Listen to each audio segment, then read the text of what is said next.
大家好，今日咧係2025年4月19號，今日打算出去買紙巾。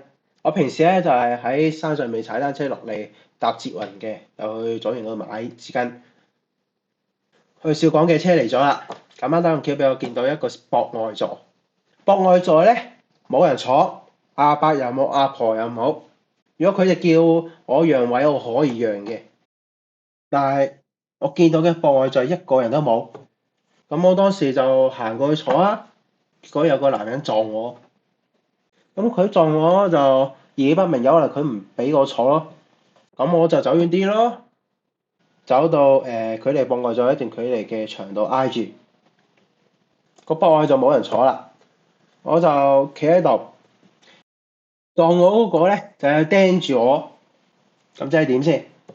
坐又唔係，企又唔係，我咁你想點先？我仲要做人㗎，唔通你係人，我唔係人啊？